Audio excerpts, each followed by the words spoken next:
La idea peligrosa sobre el dinero que casi nadie cuestiona.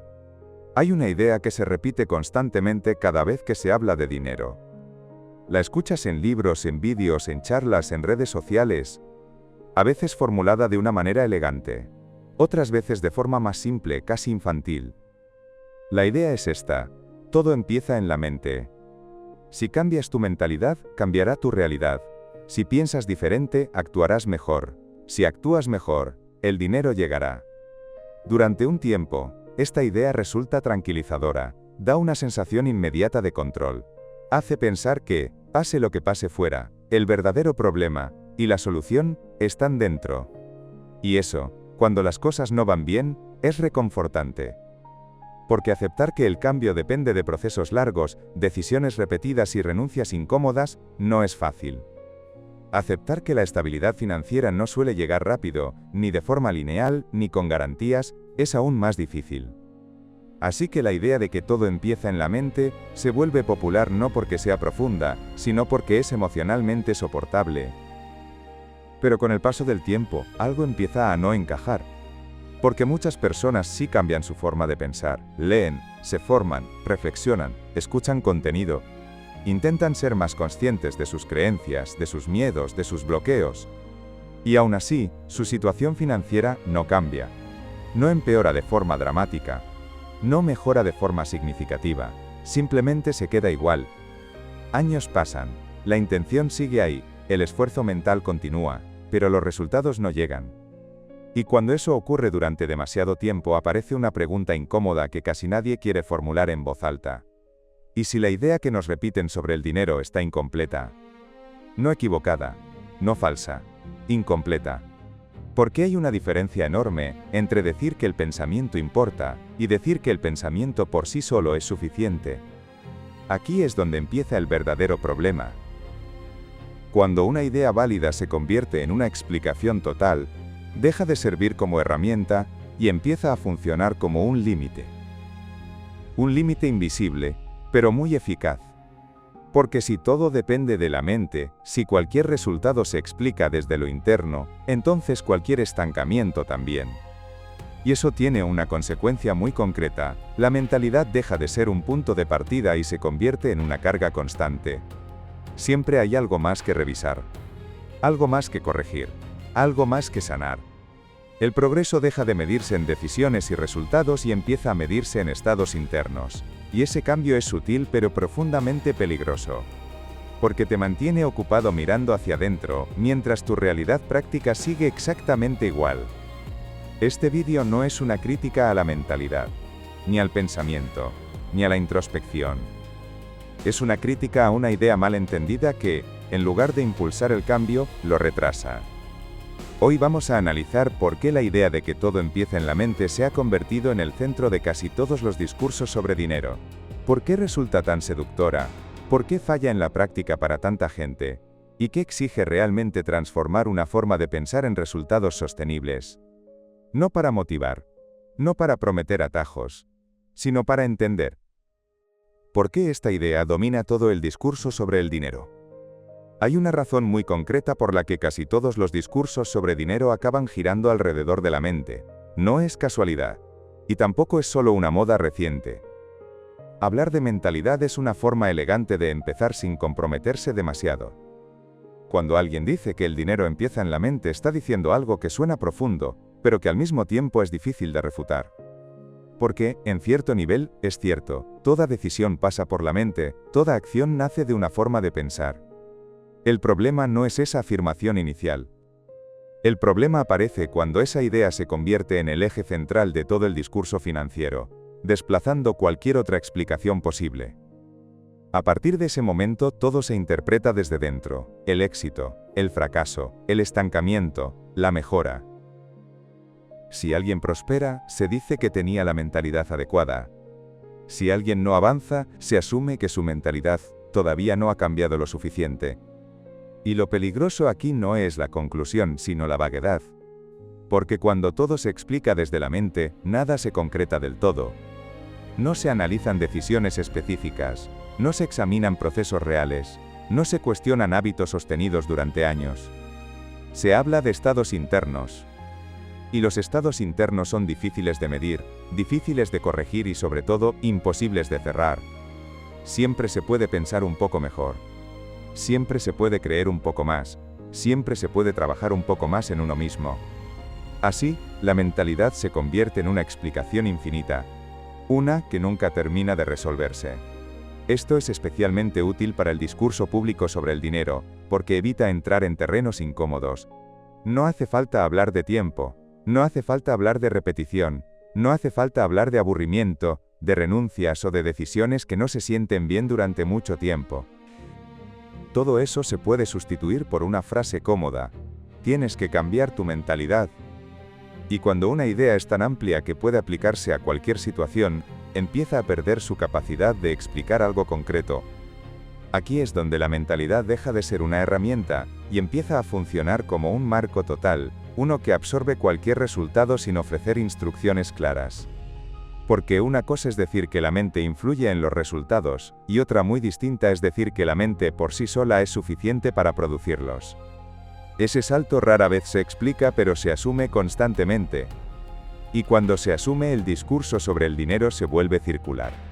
Si no avanzas, es porque tu mentalidad no es la correcta. Y si no sabes qué cambiar exactamente, la respuesta vuelve a ser la misma. Sigue trabajando en tu mentalidad. Sin final. Sin cierre. Sin criterios claros. Aquí empieza a gestarse el problema que vamos a desarrollar en el resto del vídeo. La idea de que todo empieza en la mente termina dominándolo todo, no porque funcione siempre, sino porque no exige pruebas inmediatas. Y eso, en un tema tan complejo como el dinero, es extremadamente tentador. ¿Por qué la idea de todo está en tu mente resulta tan seductora? La idea de que todo depende de tu mente no se impone porque sea rigurosa. Se impone porque es emocionalmente atractiva. Cuando una persona atraviesa dificultades económicas, incertidumbre o estancamiento, lo último que quiere escuchar es que el proceso será largo, irregular y lleno de decisiones poco gratificantes. Eso no tranquiliza. No da esperanza inmediata, no ofrece una sensación clara de avance. En cambio, decirle que el cambio empieza dentro de ella, produce un alivio casi instantáneo. Le devuelve la sensación de control. Si el problema está en la mente, entonces no depende del contexto, ni del mercado, ni de las circunstancias externas, ni del tiempo. Depende solo de uno mismo. Y esa idea, aunque sea incompleta, resulta profundamente reconfortante. Porque transforma una realidad compleja en algo aparentemente manejable. No tienes que cambiar tu entorno. No tienes que sostener procesos largos, no tienes que aceptar la incertidumbre. Solo tienes que trabajar en ti.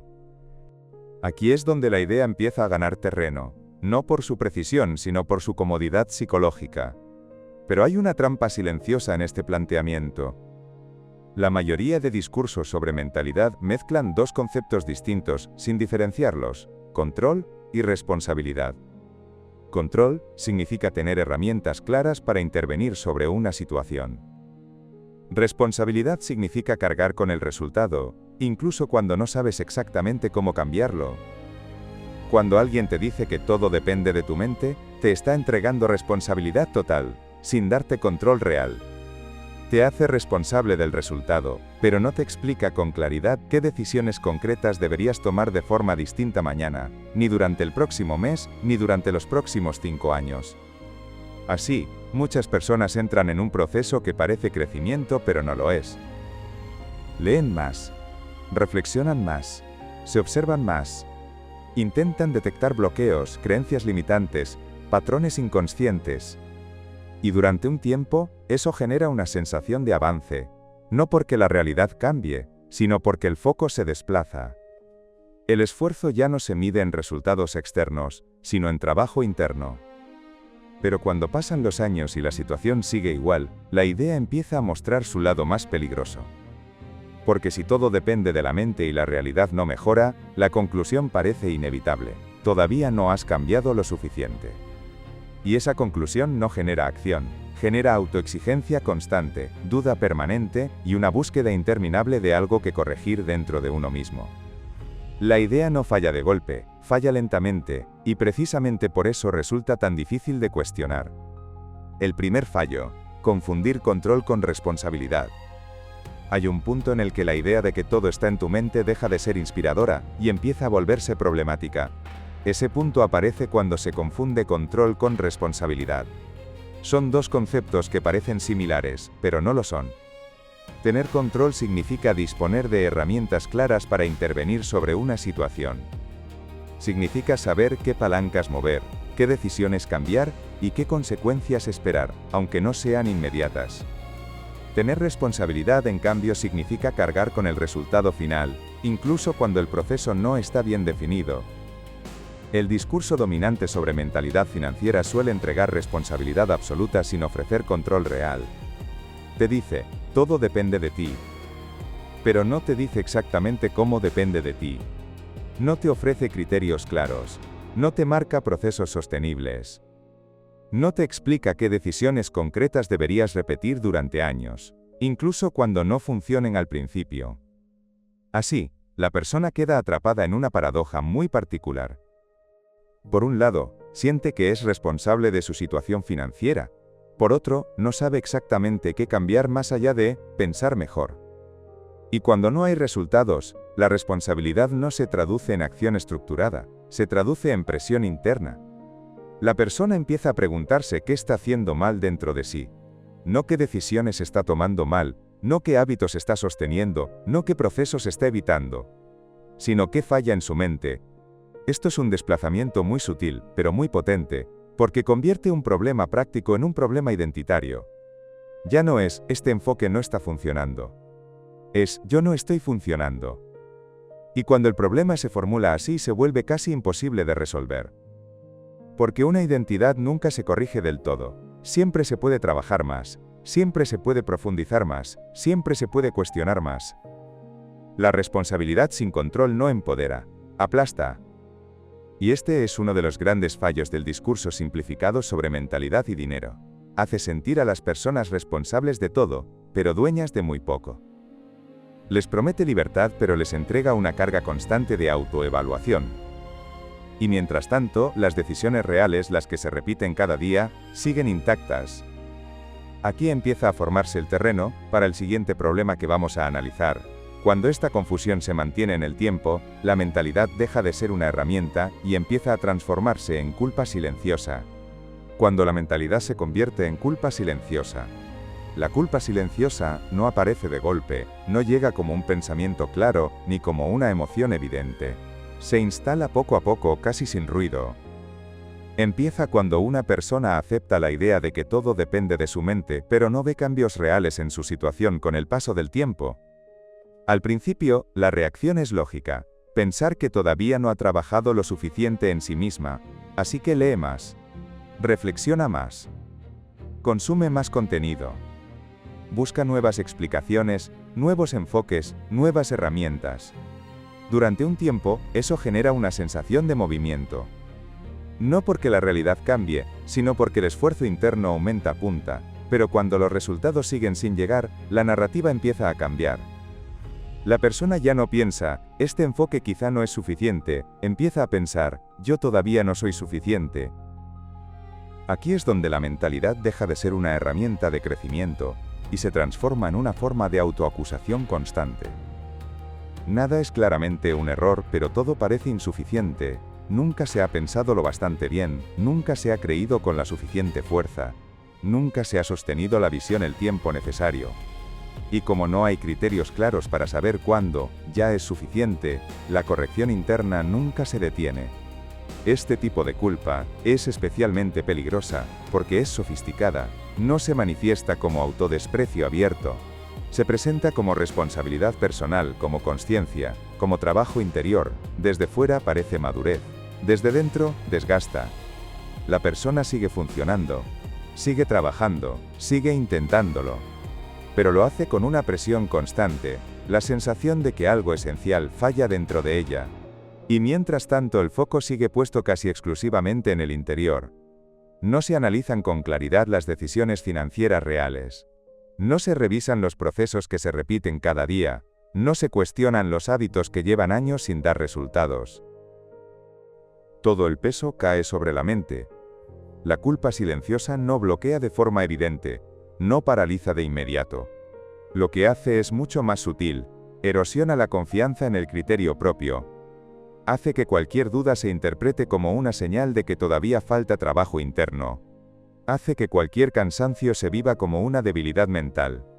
Hace que cualquier deseo de cambiar de estrategia se perciba como una traición al proceso. Así, muchas personas permanecen años en el mismo punto, convencidas de que están avanzando por dentro, mientras su realidad externa apenas se mueve. Y esta es una de las consecuencias más graves de un discurso mal entendido sobre mentalidad y dinero. No solo no produce resultados, sino que dificulta detectar por qué no los produce. Aquí es donde la pregunta deja de ser ¿qué estoy pensando mal? Y empieza a ser otra mucho más incómoda. ¿Qué decisiones estoy evitando sostener? Pensar no es decidir. La diferencia que casi nadie explica. Uno de los errores más comunes cuando se habla de mentalidad y dinero es asumir que pensar y decidir son prácticamente lo mismo. No lo son. Pensar es una actividad interna. Decidir es un acto concreto que tiene consecuencias en el tiempo. Puedes pensar durante años que quieres estabilidad financiera. Puedes reflexionar profundamente sobre tus miedos, tus creencias y tus bloqueos. Puedes incluso entender con claridad qué te está frenando. Y aún así, seguir tomando exactamente las mismas decisiones. Este es el punto en el que muchas personas se confunden sin darse cuenta. Creen que, porque han pensado algo con suficiente profundidad, porque lo han entendido racionalmente, porque lo sienten como una verdad interna, ya han avanzado.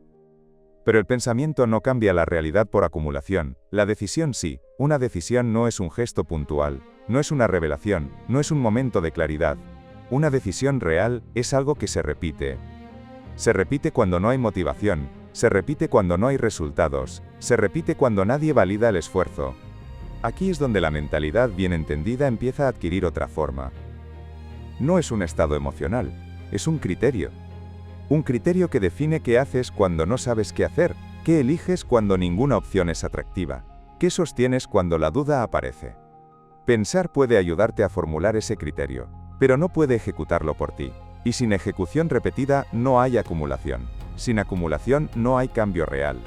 Este es uno de los motivos por los que tantas personas sienten que saben mucho sobre dinero, pero viven como si no supieran nada. Porque el conocimiento no se convierte automáticamente en decisión. Y la decisión no se convierte automáticamente en hábito.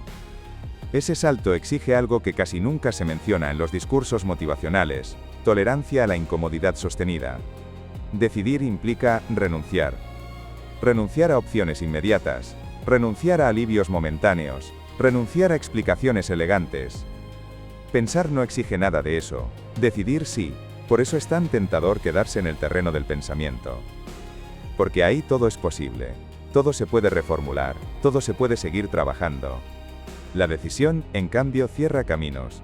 Y cerrar caminos da miedo. Aquí empieza a verse con claridad por qué el discurso centrado exclusivamente en la mente termina fallando, porque evita el punto exacto donde el cambio se vuelve irreversible.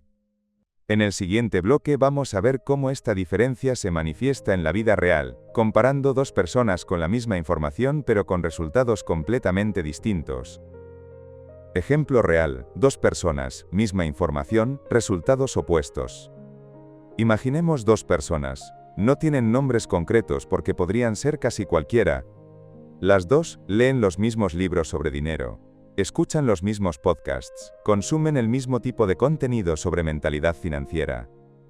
Las dos entienden las ideas principales, saben que hay que pensar a largo plazo, saben que el dinero no llega de golpe, saben que la estabilidad se construye con constancia.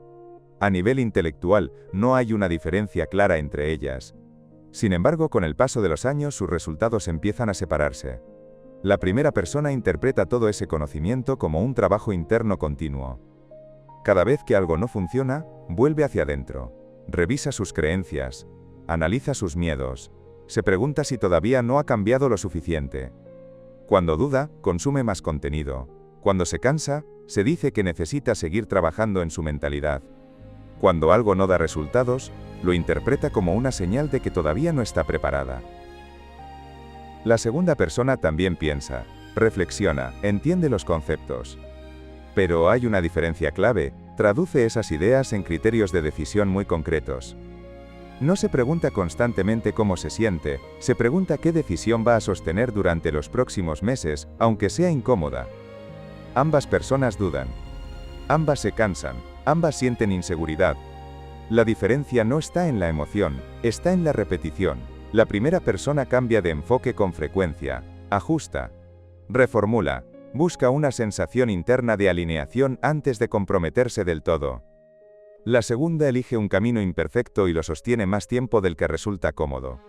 Con los años, la diferencia se vuelve visible. No porque una sea más inteligente, no porque una piense mejor, sino porque una ha convertido el pensamiento en estructura, y la otra lo ha mantenido como reflexión permanente. Este ejemplo es incómodo porque no ofrece una explicación elegante, no hay una revelación, no hay un momento mágico. Solo hay una diferencia silenciosa, qué decisiones se repiten cuando nadie está mirando, y eso es lo que, acumulado en el tiempo, genera resultados opuestos. El error de la motivación como motor financiero. Uno de los grandes malentendidos cuando se habla de cambio financiero es pensar que la motivación es el motor principal del progreso. No lo es. La motivación es un estado emocional, y como todos los estados emocionales es inestable, aparece cuando algo ilusiona, cuando una idea es nueva, cuando una posibilidad se abre. Pero desaparece cuando el proceso se vuelve repetitivo, cuando no hay resultados visibles, cuando la novedad se agota. Y eso ocurre siempre. Sin embargo, gran parte del discurso sobre dinero sigue apoyándose en la motivación como si fuera un recurso renovable. Como si bastara con sentirse inspirado el tiempo suficiente. El problema es que la estabilidad financiera no se construye en los momentos de entusiasmo. Se construye en los momentos neutros. En los días en los que no pasa nada. En los periodos en los que el esfuerzo no devuelve señales claras. Ahí, la motivación no sirve. Cuando una persona depende de la motivación para sostener decisiones importantes, inevitablemente abandona, no porque sea débil, no porque no tenga capacidad, sino porque está usando una herramienta equivocada. La motivación empuja al inicio, pero no sostiene, lo que sostiene es el criterio. Un criterio claro define qué haces cuando no tienes ganas, define qué decisiones no están en discusión cada semana, define qué no se negocia con el cansancio. La mayoría de personas no fracasa por falta de motivación, fracasa por falta de estructura. Empiezan con fuerza pero no convierten ese impulso inicial en un sistema que funcione incluso cuando el impulso desaparece. Y aquí aparece otra confusión habitual, pensar que la disciplina es rigidez. No lo es. La disciplina bien entendida es una forma de ahorro mental, reduce la cantidad de decisiones que tienes que tomar cada día, evita que todo dependa de cómo te sientes en ese momento. Cuando no hay estructura, cada día se vive como una negociación interna. Hoy sigo o paro, hoy continúo o cambio de enfoque. Ese desgaste constante no se nota al principio, pero a largo plazo, agota. Por eso tantos procesos financieros se abandonan no en los momentos difíciles, sino en los momentos aburridos. Y aquí vuelve a aparecer la idea peligrosa. Si abandonas, el problema parece ser tu mentalidad. Cuando en realidad, el problema es haber confiado en la motivación para sostener algo que exige constancia. En el siguiente bloque vamos a entrar en un concepto incómodo pero decisivo, la relación entre repetición, aburrimiento y progreso real. Repetición, aburrimiento y progreso real. Hay una idea que rara vez se asocia con el progreso financiero, pero que casi siempre está presente cuando el progreso ocurre de verdad: el aburrimiento. No el cansancio extremo, no la frustración abierta, el aburrimiento. Ese momento en el que ya no hay novedad, en el que el proceso es conocido, en el que sabes exactamente qué toca hacer, y aún así tienes que decidir hacerlo otra vez. La mayoría de personas interpreta el aburrimiento como una señal de alerta, como una indicación de que algo no funciona, de que quizá es momento de cambiar de enfoque, de buscar otra idea, otra estrategia, otro método. Pero en muchos procesos reales, el aburrimiento no indica estancamiento, indica estabilización. Significa que el sistema ya no depende de la novedad para sostenerse, que las decisiones ya no requieren entusiasmo constante, que el proceso empieza a funcionar por inercia. Y eso, paradójicamente, es justo el punto donde mucha gente abandona.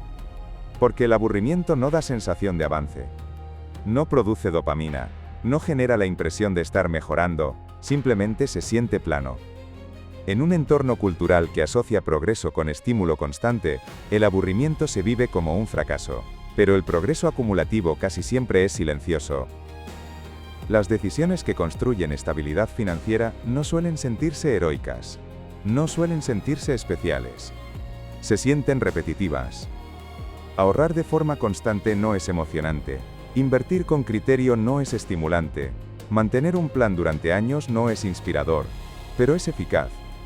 El problema es que cuando nadie te advierte de esto, interpretas mal las señales. Crees que si ya no te motiva, algo va mal. Crees que si no hay emoción, no hay avance. Y entonces vuelves a la búsqueda. Otro libro, otra idea, otro enfoque, otra promesa. Así, muchas personas pasan años acumulando información, pero muy poca repetición. El aburrimiento no suele aparecer al inicio del proceso. Aparece cuando el proceso empieza a ser real, y sostenerlo exige algo que no suele venderse bien: la capacidad de continuar sin estímulo. Aquí se empieza a ver con claridad por qué la mentalidad, entendida como estado emocional positivo, no basta. Porque el progreso real no siempre se siente bien. En el siguiente bloque vamos a analizar qué prometen muchos libros sobre dinero, y qué partes fundamentales suelen dejar fuera del discurso. ¿Qué prometen los libros sobre dinero, y qué casi nunca explican? Una de las razones por las que la idea de la mentalidad domina tanto el discurso sobre el dinero, es el papel que han jugado los libros de desarrollo personal y financiero durante décadas. Muchos de estos libros han ayudado a millones de personas a replantearse su relación con el dinero, han abierto conversaciones necesarias, han cuestionado creencias heredadas, han puesto el foco en la responsabilidad individual. Eso es innegable. El problema no está en lo que dicen. Está en lo que no desarrollan lo suficiente. La mayoría de estos libros prometen cambio, pero lo hacen de una forma muy particular. Presentan ideas potentes. Proponen principios generales. Invitan a pensar de otra manera. Pero rara vez se detienen en el terreno más incómodo. ¿Cómo se vive ese cambio cuando deja de ser una idea y se convierte en una rutina? Hablan del inicio del proceso. Hablan del momento de claridad. Hablan del antes y después, pero pasan rápido por el medio. Por la parte larga, repetitiva y poco atractiva. No porque sea irrelevante, sino porque es difícil de narrar y todavía más difícil de vender. Es mucho más fácil escribir sobre una transformación interna que describir 5 años de decisiones correctas sin recompensa visible. Es más atractivo hablar de mentalidad que hablar de aburrimiento, renuncia y repetición. Así, muchos lectores salen de estos libros con una sensación clara: han entendido algo importante. Y eso es cierto. Pero entender no equivale a estar preparado para sostener el proceso. Aquí aparece una expectativa peligrosa. La expectativa de que, una vez comprendida la idea correcta, el cambio debería empezar a notarse de forma relativamente rápida. Cuando eso no ocurre, la persona no suele cuestionar el marco general, cuestiona su propia aplicación. Piensa que todavía no ha interiorizado bien el mensaje, que aún hay resistencia interna, que sigue habiendo bloqueos que resolver, y así vuelve al inicio del ciclo: más lectura, más reflexión, más trabajo interno. Los libros, sin quererlo, se convierten en una especie de bucle elegante, siempre prometen el próximo ajuste clave, la próxima comprensión decisiva. Pero el cambio real no suele llegar con una comprensión más fina, sino con una decisión sostenida durante mucho más tiempo del que resulta cómodo. Y esa parte rara vez se desarrolla con la profundidad necesaria. No porque los autores mientan, sino porque el formato mismo del libro favorece las ideas claras, no los procesos largos y silenciosos. En el siguiente bloque vamos a entrar en un caso concreto: qué dijo realmente Wallace D. Wattles, y cómo su mensaje suele simplificarse hasta perder su parte más exigente. Wallace D. Wattles, bien leído. ¿Qué sí dijo?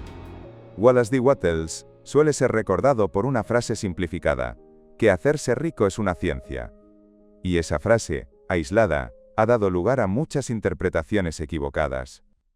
Cuando Wattles hablaba de ciencia, no se refería a una fórmula rápida, ni a una secuencia mágica de pensamientos.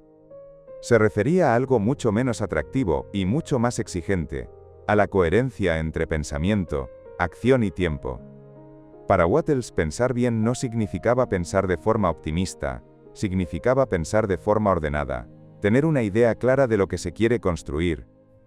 No cambiar esa idea constantemente. No reaccionar a cada obstáculo como si invalidara el camino.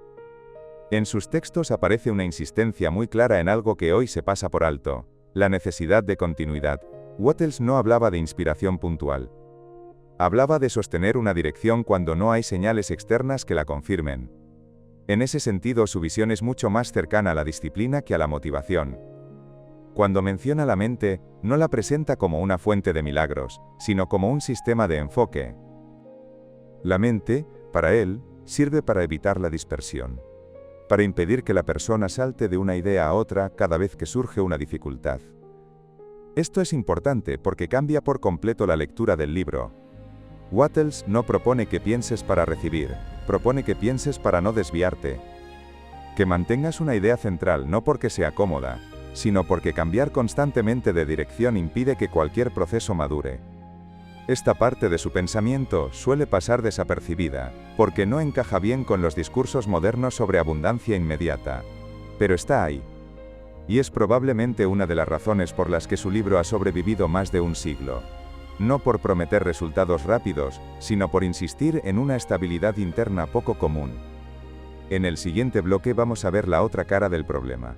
¿Qué cosas NO?, dijo Wattles, pero que con el tiempo se le han atribuido. Wallace D. Wattles, bien leído. ¿Qué NO dijo? Con el paso del tiempo, a Wallace D. Wattles se le han atribuido muchas ideas que no están realmente en su obra, o que aparecen de forma tan simplificada que pierden su sentido original. Una de las más comunes es la idea de que basta con pensar de cierta manera para que la riqueza aparezca. Como si el pensamiento por sí solo tuviera un efecto directo y automático sobre la realidad. Wattles no escribió eso. En ningún momento planteó que el pensamiento sustituyera la acción, ni que la visualización reemplazara el trabajo sostenido, ni que el deseo intenso fuera suficiente. Lo que sí planteó, y aquí es donde suele haber confusión, es que el pensamiento influye en cómo se actúa, no en qué se recibe directamente.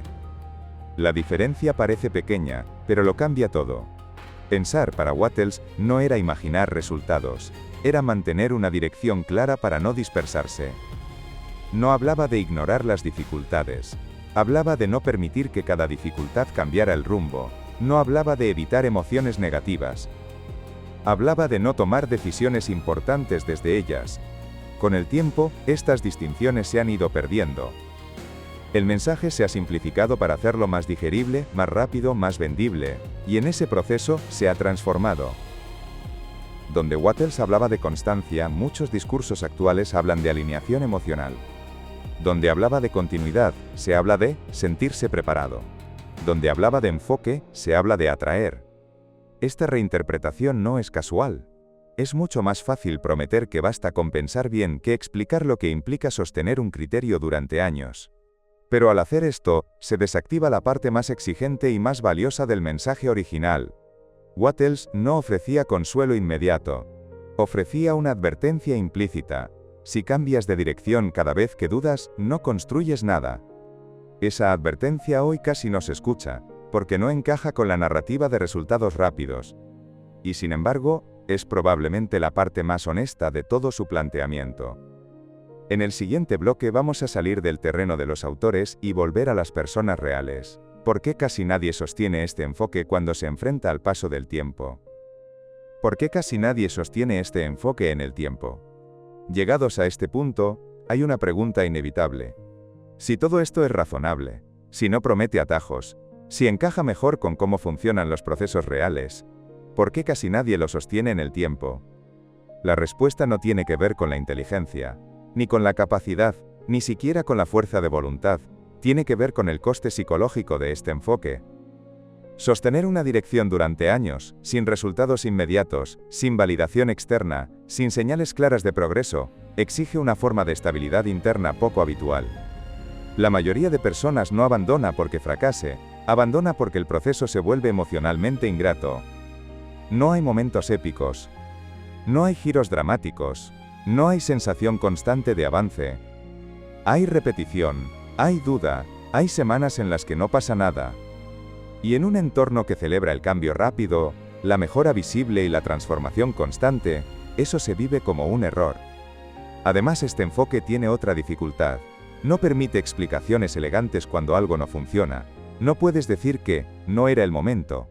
No puedes decir que no estabas alineado. No puedes refugiarte en que todavía no estabas preparado. Tienes que revisar decisiones concretas, procesos reales, acciones sostenidas. Y eso es incómodo, porque te obliga a enfrentarte a lo único que realmente pesa a largo plazo, la coherencia. La coherencia no se siente bien. No produce alivio inmediato. Produce fricción. Implica hacer hoy algo que no da recompensa hoy, porque confías en que esa repetición tenga sentido mañana. Y esa confianza no es emocional. Es racional, fría y silenciosa. Por eso, aunque muchas personas entienden este enfoque cuando lo escuchan, pocas lo sostienen cuando llega el momento de aplicarlo. No porque no quieran mejorar, sino porque nadie les advirtió del precio real, seguir cuando no hay razones emocionales para hacerlo. En el siguiente bloque vamos a concretar aún más esta idea, ¿qué exige realmente crear estabilidad financiera, más allá de mentalidad, motivación o inspiración? ¿Qué exige realmente crear estabilidad financiera?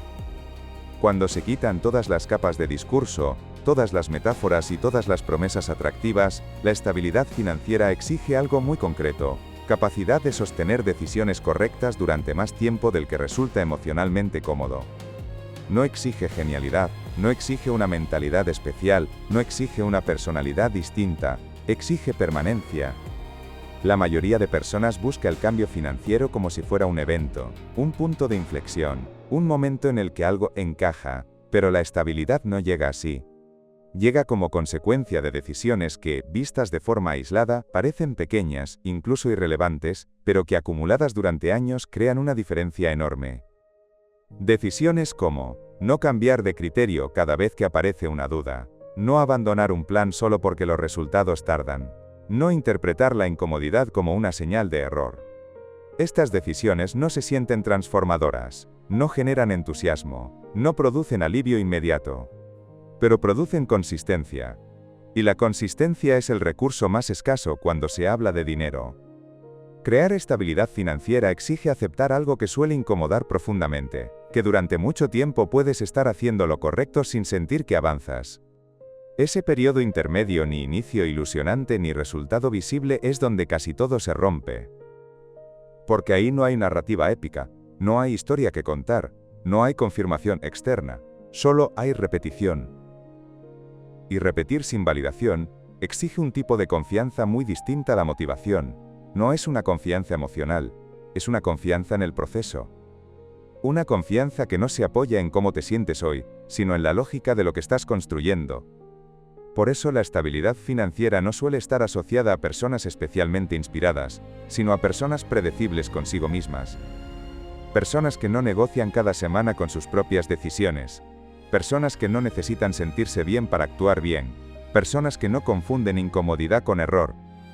Esto no es una idea atractiva, no vende esperanza rápida, no promete resultados visibles a corto plazo.